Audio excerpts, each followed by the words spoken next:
Son illərin statistik təhlilinə əsasən ölkəmizdə qida zəhərlənmələrinin 75%-i məişət səminində baş verir. Qida zəhərlənmələri bakteriyalar və onların toksinləri, viruslar, parazitlər və ya kimyəvi maddələrlə yoluxmuş qida və suyun qəbulunun səbəb olduğu xəstəliklərdir. Qida zəhərlənmələri bütün fəsillərdə baş verə bilər, lakin yazda və yayda havanın isti olması ilə əlaqədar bu hallara daha tez-tez rast gəlinir. Qida mənşəli xəstəliklərə hər kəs yoluxa bilər, ancaq bəzi insanlar bu xəstəliklərə daha həssasdır. Bunlara uşaqlar, hamilə qadınlar, yaşlılar və immun sistemi zəif olanlar aiddir. Qida vasitəsilə yayılan xəstəliklərin insana keçməsinin qarşısını almaq üçün son istifadə müddəti keçmiş, qoxusu və rəngi dəyişmiş, kiflənmiş, habelə aşkar dağılma, çürümə əlamətləri olan qidaları qəbul etməmək lazımdır.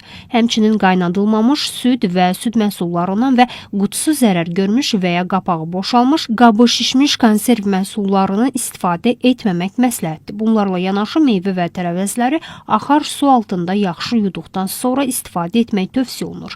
Qida vasitəsilə yayılan xəstəliklərin insana keçməsinin qarşısını almaq üçün ət, toyuq, balıq, süd məhsulları kimi tez xarab olan məhsulları uyğun müddətdə və temperaturda bişirmək və yeməklərinizi günlük olaraq hazırlamaq.